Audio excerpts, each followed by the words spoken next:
Deus incomparável. A maneira como você olha para Deus, a maneira como nós enxergamos Deus, a maneira como o povo de Israel via Deus, ela é muito diferenciada, é muito singular. O povo de Deus, ele vai dando nomes à medida com que Deus se revela a ele. O nome de Deus é um nome que não cabe num nome, numa definição. Uma das perguntas que fazem para a gente, talvez a primeira pergunta que se fazia no concílio pastoral lá em São Paulo é: defina Deus. E você tinha uma resposta clássica preparada. Você não pode definir Deus, porque se você define Deus, você limita Deus, e Deus não é limitado pelo pensamento humano. Aí, para eu quebrar a cara, aquele que estava me avaliando, a pessoa da banca falou assim: não, então diz aí, explica como é que você entende Deus. Eu falei: ai meu Deus, eu venho com tudo preparado, é assim que a gente vai começar. O povo de Israel, ele não conhece o nome de Deus. Moisés, quando se encontra com Deus em Horebe, ali onde hoje é o Sinai, ele pergunta para Deus: qual é o teu nome? Ele fala: diz lá que o eu sou te mandou. Deus é. Quando Manoá pergunta, pai de Sansão, qual é o teu nome? Ele é maravilhoso. É assim que Isaías declara: o seu nome será maravilhoso, conselheiro, pai da eternidade, príncipe da paz. Você pega os próprios evangelistas, Mateus, Marcos, Lucas e João. Nós vamos começar a campanha agora, no primeiro domingo do mês de dezembro, da leitura dos 4 evangelhos. Toda a igreja vai poder participar. Você vai ver que eles são diferentes. Mateus enxerga Deus de um jeito, Marcos de outro, Lucas de outro e João de outro. Mateus, no evangelho de Mateus, Jesus ele fala. Os discursos, o sermão do monte, as parábolas do reino, os discursos a respeito do final do tempo, capítulo 23, 24, 25 de Mateus, são imensos. E ali Mateus diz assim: para que se cumprisse o que estava escrito. O que impressiona em Mateus? O fato da promessa de Deus, que foi feita no Antigo Testamento, se cumprir agora na vida de Jesus. Marcos não. No evangelho de Marcos, Jesus entra mudo e sai calado. Jesus não fala nada. Jesus, ele tem manifestações de poder, mas ele fala muito pouco. Ele encontra com um homem gago, surdo, ele diz só a palavra, efatá, pronto. O moço é curado. Ele olha para o céu, ele pega um pouco da sua saliva, coloca o dedo no ouvido, na língua, e diz: abre-te. É isso que efatá quer dizer. E ali, aquela palavra foi suficiente, porque o gesto era muito poderoso. No evangelho de Lucas, ele é impressionante, porque Lucas era médico. Aí ele vai colecionando um monte de curas extraordinárias. Ele fala: mas a medicina não conseguiu alcançar isso. A medicina não conseguiu trazer remédio. A medicina não pôde levantar o enfermo. Aí vai Jesus lá, cura o cego, faz o aleijado levantar, faz o homem da mão mirrada ficar bonzinho. E ele fica impressionado porque ele vê Jesus como esse homem poderoso em obras. João não. João não liga para milagre. O evangelho de João só tem 7 milagres ali. Ele fala: isso é o bastante para você entender que ele é o Filho de Deus. Ele revela uma intimidade com Deus assim. E eu quero mostrar para vocês aqui a visão de um outro homem. Esse profeta Isaías, ele serve a pelo menos 3 reis: Jotão, rei Ezequias e o rei Uzias. E ele se pronuncia dizendo: ó, tua batata está assando, Israel.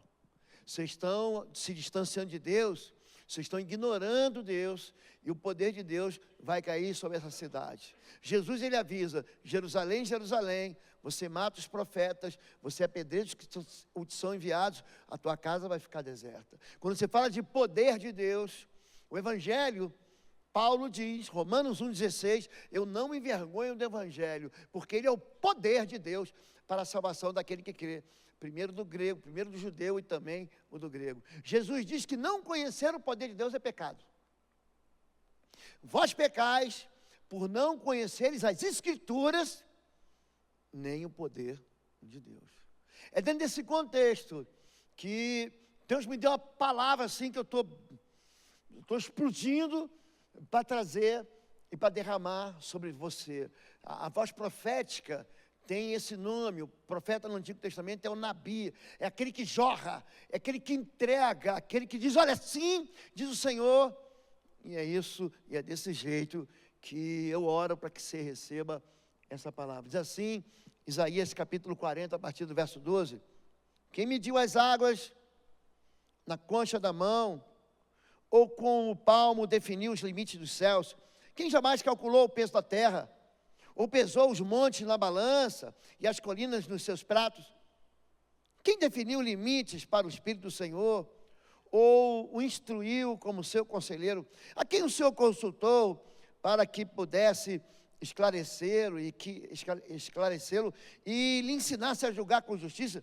Quem ensinou o conhecimento ou lhe aponta o caminho da sabedoria? Que ele joga um monte de perguntas que não tem resposta. A resposta é ninguém, nada, não sei. E ele continua: na verdade, as nações são como a gota que sobra do balde, para ele são como o pó que resta na balança, para ele as ilhas não passam de um grão de areia, diante dele todas as nações são como nada, para ele são sem valor e menos que nada. A quem vocês compararão a Deus? Vocês não compreendem como a terra foi fundada? Ele se assenta no seu trono, acima da cúpula da terra, cujos habitantes são pequenos como gafanhotos. Ele estende os céus como um forro e os arma como uma tenda para neles habitar. Ele aniquila os príncipes, reduz a nada os juízes desse mundo. Mal eles são plantados ou semeados, mal lançam raízes na terra, Deus sopra sobre eles, eles murcham. Um redemoinho os leva como palha. A quem vocês me compararão? Quem se assemelha a mim? Pergunta o santo. Ergam os olhos, olhem para as alturas. Quem criou tudo isso? Aquele que põe em marcha cada estrela do seu exército celestial, e a todas chama pelo nome. Tão grande é o seu poder, tão imensa é a sua força, que nenhuma delas deixa de comparecer. Dentro desse quadro, de um Deus incomparável, de um Deus que tem um poder incomparável, que Isaías está lamentando. O livro de Isaías, ele tem 66 capítulos. Os primeiros 39 capítulos são palavras que estão dizendo assim: Israel vai ficar arrasado. São palavras de desesperança. São palavras que dizem: se você não se emendar, se você não se consertar, se a tua vida continuar sendo vivida do jeito que você está vivendo, sem arrependimento, a tua casa vai cair. É mais ou menos isso. Mas no capítulo 40, aqui uma mudança. Deus, ele vira a mesa. Aqui ele vira o jogo. Aqui ele fala assim: mas tem esperança. E aqui no capítulo 40, ele começa dizendo para a gente o tamanho dele. Ele estabelece uma dimensão. E você fica olhando e fala assim: alguma coisa impossível ao Senhor? Aqui as dimensões do Criador são apresentadas. Quem mediu as águas na concha da mão? Você imagina, 70% do planeta que a gente vive é água, ou 70% daquilo que a gente vê na superfície do planeta é água. Tem água acumulada nas geleiras, nos oceanos, nos mares, nos rios, na poça d'água. Aí Deus pega aquilo tudo, e coloca na concha da sua própria mão, para você entender o tamanho dele. Hoje o planeta, a medição científica, é em torno de 1.400.000 quilômetros cúbicos de água nas mãos do Criador. Ele vai medir o universo a palmo. Ele pega aqui a Via Láctea, que é essa galáxia que a gente vive, e todo mundo conhece apenas o sistema solar que está dentro da Via Láctea. É um dos sistemas, um dos bilhões das estrelas que nós temos, é o Sol. E tem uma estrela vizinha, que fica a 2,5 milhões de anos-luz, que é Andrômeda, que os cientistas, os astrônomos, dizem que ela vai se chocar com a Terra, ou se chocar com a Via Láctea. São duas grandes massas escuras, com suas poeiras cósmicas, com seus planetas, com seus satélites, enfim, mas que demora ainda 4 bilhões de anos.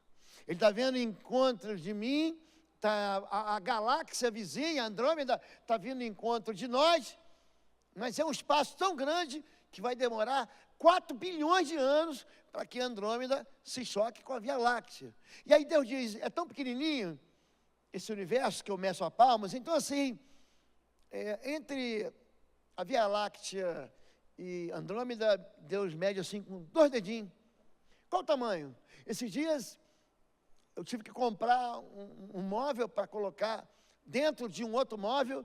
Aí pastora Fabíola falou, qual o tamanho? Eu falei assim, eu medi aqui, deu 4,5 palmos e 4 dedos. É mais ou menos, é algo que dentro daquilo que Deus é muito pequeno. Quem jamais calculou o peso da terra? Ou pesou os montes na balança e as colinas nos seus pratos? Você imagina um prato de balança? Aí pega aí tudo que você conhece de acidente geográfico. Os Andes, a Serra do Mar, a Serra da Mantiqueira, a Chapada dos Guimarães, os Alpes suíços, alemães, os Montes Urais na Rússia. Pega o Everest, pega aquelas montanhas que estão acima do Nepal. Isso aí é nada. Mas Deus pega esse pó, esse monte de terra que a gente acha que é alto, que a gente quer escalar, que a gente tem que ultrapassar de avião, e fala, isso aqui, eu calculo, ele tem o cálculo do peso daquilo que você não consegue pesar. É um Deus que não precisa de ajuda. Quem definiu os limites para o Espírito do Senhor, ou instruiu como seu conselheiro, a quem o Senhor consultou, que pudesse esclarecê-lo, e que lhe ensinasse a julgar com justiça, quem lhe ensinou o conhecimento, ou lhe aponta o caminho da sabedoria? Eu sempre digo para a pastora Fabíola o seguinte, ainda bem que Deus fez o homem primeiro. Ainda bem. Porque mulher, ela gosta de dar pitaco. Não, acho que devia pintar de rosa, de verde, coloca esse imóvel. Você chegou em casa, aí sua esposa trocou tudo. Você fala, cadê a televisão? Está aqui. Aí a sala de jantar foi para uma alta copa.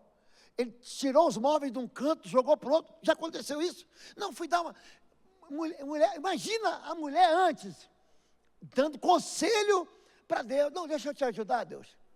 Por que você não faz uma fruta azul? Não, já pensou? Uma fruta azul? Então, Deus, ele não precisa de ajuda. Aí me ajuda aqui. Me explica melhor. A gente tem uma ideia de que Deus, ele precisa de um conselho, mas a Bíblia diz que ele não precisa de nenhum conselho. Quem conheceu a mente do Senhor? Ou quem foi seu conselheiro?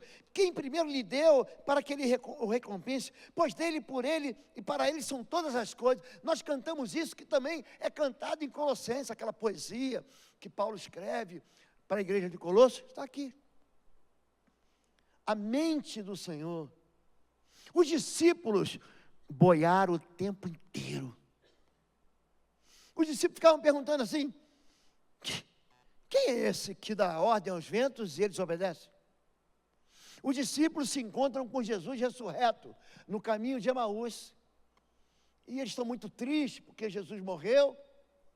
Só que Jesus já tinha ressuscitado. E Jesus está do lado deles, eles não reconhecem Jesus.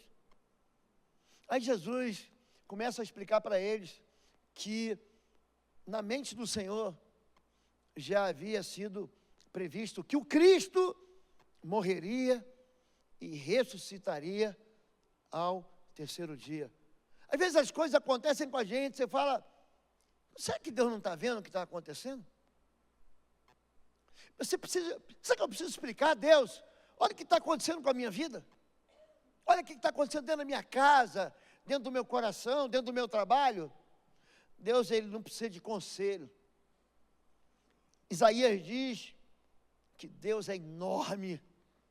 Na verdade, As nações são como gota que escapa. Sabe quando alguém te serve o café e vem tremendo, aí aquela gota, ou às vezes ele derrama muito mais do que gota, mas é isso que ele fala. E eu fico pensando, tudo que eu já estudei sobre os grandes impérios, o maior império do mundo, de ponta a ponta, foi o Império Português, de todos. Mas o maior império de terra foi o Império Mongol. Passou. O Império Português acabou. As nações se levantam. Eu era menino e as caricaturas dos jornais apareciam lá com o presidente americano, tio Sam, Ronald Reagan, de um lado, e de outro lado, o presidente russo. Ambos querendo apontar ou apertar um botão, e atrás dele os mísseis, um ameaçando. Era o tempo da Guerra Fria. E na Guerra Fria havia uma ameaça de guerra nuclear, e se faziam filmes. Um dia depois de amanhã, você viu esse filme, velho? Que havia uma guerra nuclear e devastava o mundo. Foi um filme que acompanhou a minha infância. Então eu tinha medo das nações. Eu tinha medo dos países. Você imagina se um país avança sobre outro? E Deus diz, as nações são como nada. Os poderes são insignificantes. O ser humano, ele briga por poder. Diante dele, todas as nações são como nada para ele, são sem valor e menos do que nada. Então ele está construindo, para quem está lendo a Escritura Sagrada, ele está desenhando. Deixa eu desenhar. Você não entendeu o tamanho de Deus? Vou desenhar para você. E ele começa a fazer comparações com aquilo que você bebe, com aquilo que você nada, com aquilo que você anda em escala. E aqui ele entra dentro de outro ambiente, que são os poderes que nós chamamos de poderes. São uma maneira de dizer o seguinte: não me compare, não tente me reduzir. A quem vocês compararão Deus?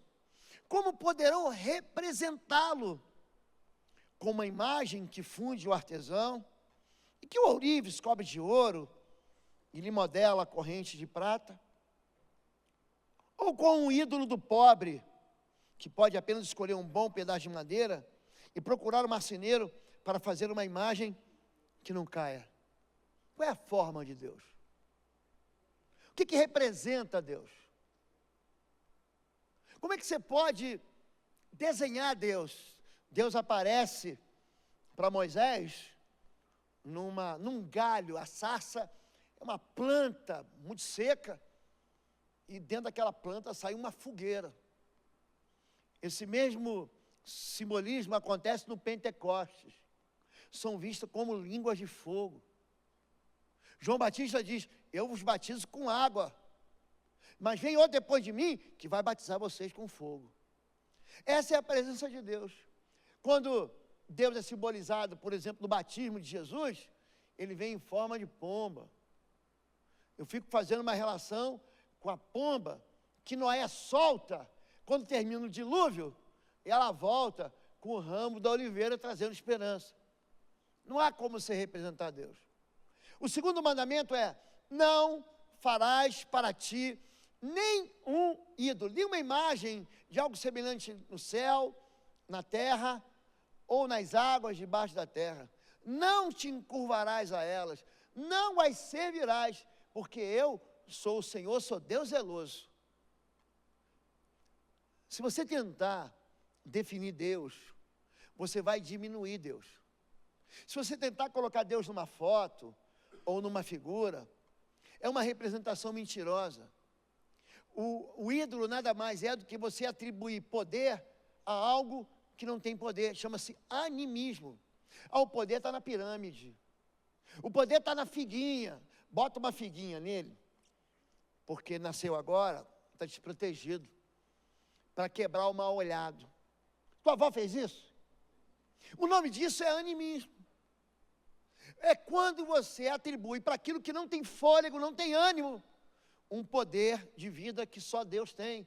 Ele fala: não, tente me comparar, você vai se esborrachar, você vai bater de cara, você não vai conseguir. Esse Deus, Ele criou o que Ele chama de pequeno mundo, é um mundinho. Vocês não compreendem como a terra foi fundada? Ele se assenta no seu trono, acima da cúpula da terra, cujos habitantes são tão pequenos que ele compara a um inseto, a gafanhotos. Quando você voa, quanto mais alto você está, menor está quem fica lá embaixo. Você está lá no alto, você olha e fala assim: olha lá, pequenininho, parece uma formiga. Aquele rio caudaloso, enorme, vira um filetinho prateado que brilha lá embaixo. Você fala: olha só, parece um fiozinho. Porque esse texto revela o tamanho de Deus. E aí Deus olha para a sua criação e diz: olha, os habitantes são como pequenos gafanhotos. É o mesmo texto de Hebreus capítulo 1, verso 14, 13, que ele diz: o que é o homem para que se importe com ele, para que você visite ele? O homem foi feito menor do que os anjos. É dessa forma que a gente encontra. Você acha que as pessoas são poderosas, não é isso? Tem gente que briga por aí para ver qual lado mais poderoso. Está aqui. Ele aniquila os príncipes, reduz a nada o juiz. Já gosta de estudar? Quando o imperador, o czar russo, Pedro, ninguém achou que ele podia ser superado. Mas Pedro, ele deixa um neto que se casa com uma alemã, uma germânica chamada Catarina a Grande. Aquela Rússia, que já era grande, ficou enorme. Ela sobe e toma um pedaço da Finlândia, um pedaço daquilo que hoje é a Polônia, desce na Crimeia, conquista os Balcãs. Você fala: não tem ninguém mais poderoso do que ela. Você acha que o poderoso é o juiz? Ele reduz a nada o juiz. Não, cuidado com aquele juiz do tribunal. Cuidado com ele. Aí ele fala assim: você não entendeu? Esse rei, esse presidente, esse juiz, não pode se comparar a um Deus que não morre, que tem a eternidade nas mãos. Ele aniquila os príncipes e reduz a nada. Você estuda a história do Brasil. Dia 15 passado, foi a proclamação da República. Aí deram um golpe. Dom Pedro II era um gênio. Pensa num homem bem preparado, era ele. Ele estava no casamento da sobrinha dele, Princesa Isabel, você sabe quem é, aboliu a escravidão. Aí tinha agricultor aborrecido, porque a mão de obra escrava acabou. Tinha militar desprestigiado, tinha um povo, uma política toda, falou assim: bora derrubar o império, vamos? Aí chamaram o marechal: ô Deodoro, ali, aquele trono que estava ligado, que era descendência de Portugal, a nação mais poderosa, cai. Aí se levanta um governo brasileiro, a república é instalada, você fala: agora não tem mais nada. Aí vem era Vargas, a ditadura Vargas, vem governo militar, vem a nova Constituição, e você fala assim: ninguém vai tirar do poder. Como é que é? Quando você vê o sonho do rei, em Daniel capítulo 2, ele sonha sobre poderes.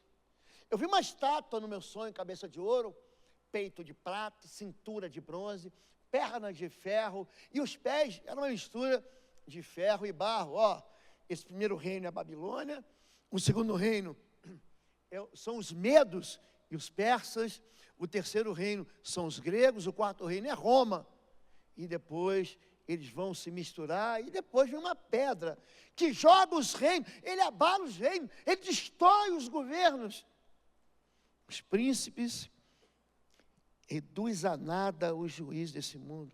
Maus eles são plantados ou semeados, mal lança raízes na terra, Deus sopra sobre eles, eles murcham.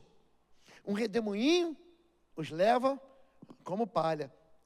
Com quem vocês me compararão? Quem se assemelha a mim?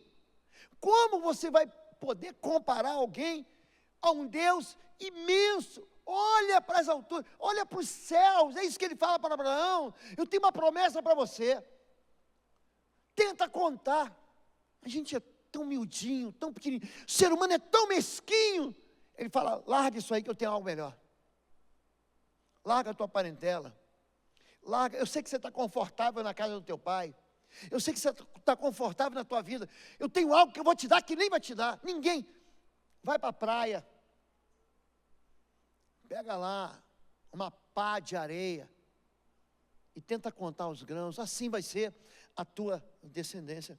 Agora, por que a gente, que tem um Deus que é incomparável em poder, e às vezes o poder não se manifesta na vida da gente, porque nós passamos a questionar Deus. Pedro estava andando no milagre e duvidou de Deus. Aí ele afunda, ele estava andando sobre as águas. Gente, que coisa. Como? Como que aquele homem, cuja densidade era maior, como é que ele anda sobre as águas? Tem gente que está andando no milagre, já está esperando o milagre, já está experimentando o milagre, já está vivendo o milagre, e continua questionando Deus. Por que isso está acontecendo? Por que a gente não experimenta o poder de Deus? Porque o ser humano reduz o poder de Deus. Jesus, ele entra em Nazaré, e ali ele não pôde fazer milagres. Mateus capítulo 13 é igualzinho Marcos capítulo 6. Por que ele não faz milagre? Porque você não crê. Domingo passado, o pastor Léry veio aqui e falou sobre a visita dele na igreja da Coreia, a maior igreja do mundo, a igreja com 1 milhão de membros, do pastor Poi Uchu. Ele perguntou, por que não aconteceu isso? Porque você não pediu. Pedir, dar-se-vos-á, buscar e encontrareis, bater e abrir-se-vos-á. Aquele que pede, recebe, aquele que busca, encontra, aquele que bate, abrir-se-lhe-á. Ah, pastor, não é bem assim não, eu já orei.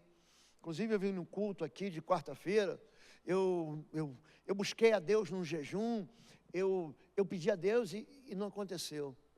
Então essa ausência de resiliência, essa ausência de perseverança, está dizendo para Deus que Deus tem um poder reduzido. Aí ele não faz milagre. Porque o milagre acontece na vida de quem crê. Por que o teu vizinho tem e você não tem? Você acha que ele é melhor que você? As coisas vão acontecer do tamanho da tua fé em Deus. Se você crê que teu Deus é um Deus pequenininho, não, ele não pode. Eu já falei para vocês aqui, já contei aqui no culto. Um menino jovem, pregador, ia de cidade em cidade, ali no Vale do Paraíba pregando. Eu entro numa igreja, e naquele tempo, o boletim era rodado no mimeógrafo. Vocês nem sabem o que é isso. Você vai achar que é uma máquina espacial que veio de outro tempo, e é. Você colocava ali álcool, você não entende o que é isso, era uma espécie de impressora daquele tempo, tá bom? Pensa que é uma impressora, é mais ou menos aquilo ali. Pega o boletim e diz, orem pela irmã fulana, está 2 meses doente e não há Cristo que cure ela. Quando você está dizendo para Deus que Deus não pode fazer, um milagre não acontece, quando você limita o poder de Deus. Filipe, ele está numa enrascada, porque ele acha que Deus não sabe o que vai fazer. Jesus pergunta, olha essa multidão, como é que a gente vai alimentar? Mas ele sabia o que ele ia fazer, isso é João capítulo 6, a primeira multiplicação de pães. Aí Filipe, 200 denários não vai dar. Aí vem um outro discípulo, irmão de Pedro, fala assim, não, tem aqui um menino com 5 pães e 2 peixes. Mas o que é isso para alimentar esse público enorme de 5.000 pessoas? É quando você está dizendo que Deus não pode fazer do nada tudo. É quando você está dizendo para Deus que Deus não pode dizer, porque é assim que Ele cria. Do nada, Ele criou tudo. Haja luz, não existia luz, houve luz e houve separação entre luz e trevas. Olha, faça a separação entre águas e águas, e fez surgir o firmamento. Não existia isso. Não existia grama, não existia bicho, não existia vida, não existia gente, e Deus do nada tira tudo, e a gente quer dizer para Deus aquilo que Deus não pode fazer. É quando você limita o poder de Deus. É gente que impede a manifestação de Deus. Em João 14, Jesus está dizendo, aquele que crê em mim fará obras maiores. Você fala, não, mas eu acredito. Você é crente mesmo? Eu fico olhando assim, se esse povo não consegue crer em Jesus, não, eu creio em Jesus. Então por que a tua fé impede a manifestação de Deus? Número 4, é quando a gente minimiza o poder de Deus. Esse texto é uma beleza. Esse texto é uma bronca, sabia? Deus está dando uma bronca num rei que perdeu a fé. O nome dele era Asa. Porque quanto ao Senhor, seus olhos passam por toda a terra, para mostrar-se poderoso, forte, para com aqueles cujo coração é perfeito para com Ele.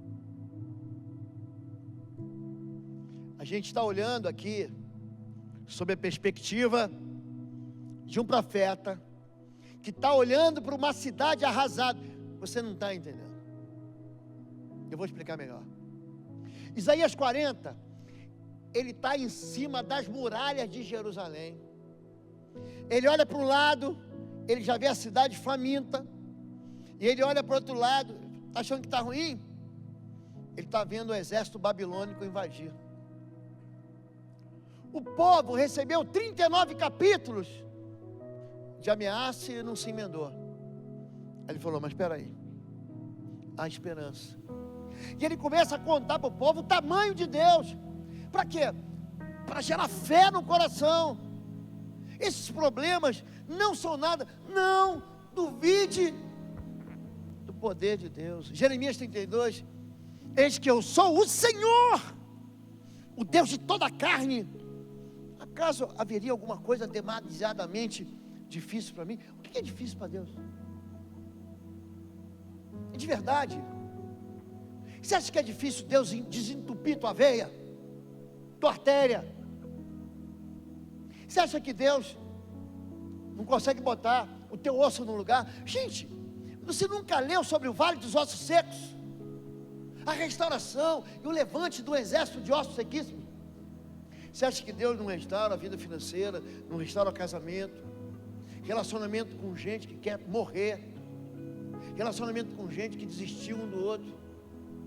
É quando você duvida do poder de Deus, é quando você acha que há alguma coisa impossível. É isso que ele fala para aquela velhinha.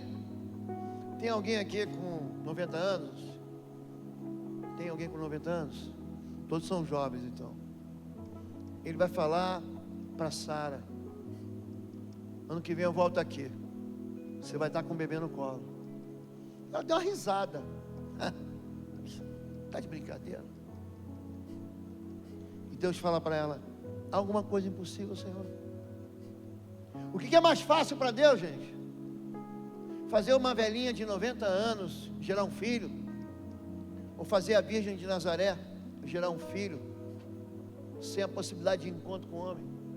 Esse é o Deus que está falando. Tem gente que nega o poder de Deus, mas tudo é possível àquele que crê. A fé aciona o poder de Deus. Todas as coisas que pedirdes, credes, creia que se recebeu. Creia, você vai ter ela. Lá embaixo, por isso vos digo que todas as coisas que pedirdes, orando, credes, receber e tê-las aí. Meu pai já me deu. Olha para o pastor para a gente encerrar. Tenho orado por você. Tenho orado de verdade por sua vida. Vocês têm um pastor que crê nisso aqui. Vou dar uma notícia para vocês. o pastor de vocês é crente. E eu oro para que isso incendeie você. Oro para que essa verdade desse Deus, que não cabe num papel, numa estátua, que não cabe na mente do homem, que não é limitado por aquilo que eu já aprendi, é o Deus exuberante, generoso, é o Deus que diz: nenhum olho viu, nenhum ouvido ouviu, ninguém te contou isso. A mente do homem não consegue imaginar o que Ele preparou para aqueles que amam. Existe algo que Deus preparou, que quando algumas pessoas veem, falam: meu Deus, o que é isso? É Paulo diz: eu fui arrebatado ao terceiro céu, eu vi coisas inefáveis, indizíveis, que ao homem não é lícito falar. A palavra de Deus vai encerrar que o impossível não existe para o poder de Deus. Jesus disse: porque em verdade vos digo que se tiverdes fé como um grão de mostarda, direis a este monte: passa daqui para colar, e há de passar, e nada vos será impossível. Fique em pé, em nome de Jesus. Sabe onde é que está o impossível? Dentro da gente. A gente é que diz para Deus que é impossível. A gente que conta para Deus o que Deus não pode fazer. Pedro, terminei de pregar, pega o teu barco, vai lá pegar peixe. Você está brincando, Deus? Eu estou terminando de limpar a minha rede. Eu pesquei a noite inteira. Já passou a noite em claro? Aí você no dia seguinte parece que tem terra no olho. Já aconteceu com você? Pedro diz: não, Deus. Pedro pega o barco e leva a rede para as águas que são mais profundas. Pedro não acredita. Pedro fala: eu vou, mas eu vou só de raiva. Eu sei que eu não vou pegar, mas sobre esta palavra eu vou lançar a rede. Gente, ali tem a chamada primeira pesca maravilhosa, em Lucas capítulo 5. Você está dizendo para Deus o que Deus não pode fazer? Quer dizer que você está dizendo para Deus que Deus é limitado? Então quer dizer que você vai dizer para Deus que Deus não pode fazer aquilo que Ele quer fazer na sua vida? A nossa mente, a nossa estrutura de pensamento mente para a gente, porque para o Senhor não há nada impossível. Haverá alguma coisa difícil para o Senhor? Feche seus olhos. Se há um impossível na sua vida, o Deus do impossível está aqui, ó. O Deus impossível, Ele se move por fé. O Deus do impossível, você diz: bota fogo na minha mão, e bota uma palavra de salvação na minha boca, Ele coloca. O Deus do impossível, Ele promove respostas. O Deus do impossível, ele traz uma interferência sobrenatural do céu sobre sua vida. Agora, isso é para quem crê. Se você continuar achando que você tem que ver para crer, você não vai ver nunca. Tomé disse: eu só creio se eu ver os furos das mãos, os furos dos cravos. Aí Jesus aparece para ele. Aí Tomé, maravilhado, diz: Deus meu e Senhor meu. É, Tomé, porque tu viste, creste. Mas bem-aventurados são aqueles que não viram e creram.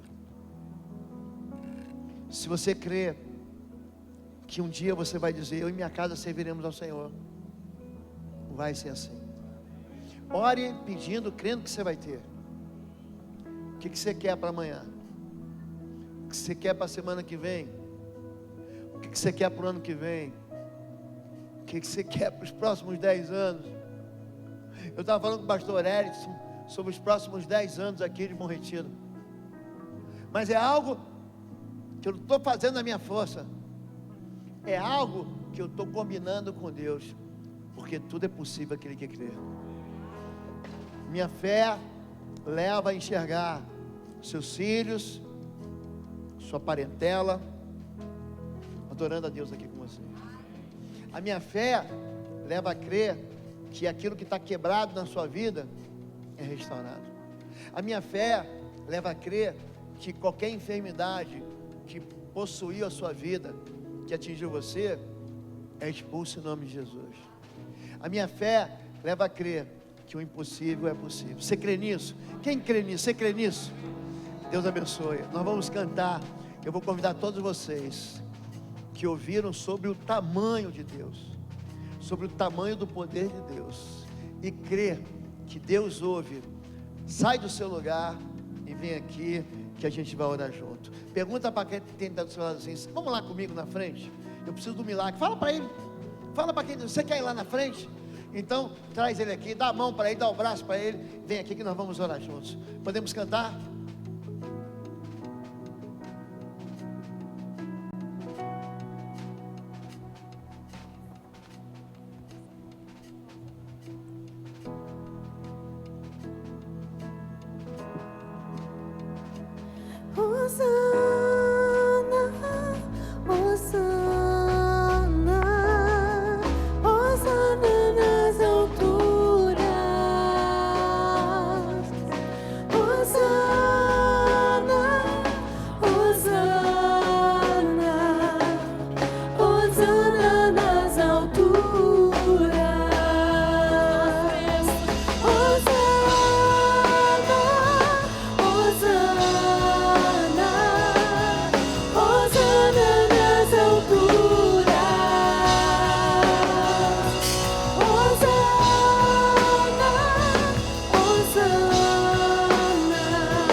Conta para Deus agora o teu impossível. Fala para Ele.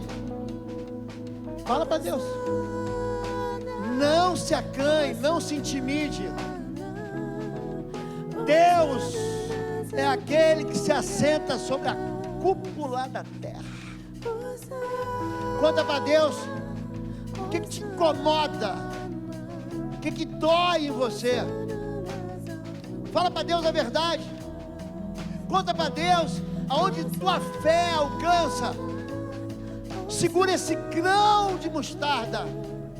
Se a tua fé for pequena como um grão de mostarda, sabe a fé que você veio hoje para o culto?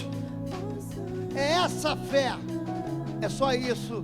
É só isso que você precisa. Pai querido, nós queremos olhar para o Senhor sobre a verdadeira perspectiva de um Deus imenso, que não tem limites, que faz o impossível na vida daquele que crê. Não deixa os sonhos dos teus filhos morrerem. Não deixa que a dúvida, não deixa que o medo, não deixa que a mentira, não deixa com que as notícias ruins roubem do coração dos teus filhos a verdade que não há Deus como o Senhor. Essa é a verdade, que o Senhor é o Deus de toda a carne, que agindo o Senhor, nada vai impedir, que o Senhor é Deus nessa terra, e não há absolutamente nada demasiadamente difícil para o Senhor, que o Senhor é Deus do impossível, e que nada é impossível, Senhor. Nós te entregamos os nossos impossíveis, entregamos ao Senhor aquilo que a gente não consegue alcançar, aquilo que a força do nosso braço se tornou fraco para resolver. O Senhor é um Deus que traz respostas maravilhosas para aquele que crê. Hoje nós colocamos essa fé, juntamos aquilo que diz respeito à nossa vida, à nossa casa, à nossa descendência, ao nosso trabalho, ao ministério que o Senhor deu, cada área da nossa vida. Te pedimos: Deus, vem ser Deus na nossa vida. Nós te reconhecemos como Senhor, para que teu povo creia, Senhor, para que teu povo avance crendo, para que o Senhor dê testemunho na boca dos seus filhos, para que eles digam: o Deus do impossível me visitou. Assim que nós oramos, em nome de Jesus, amém.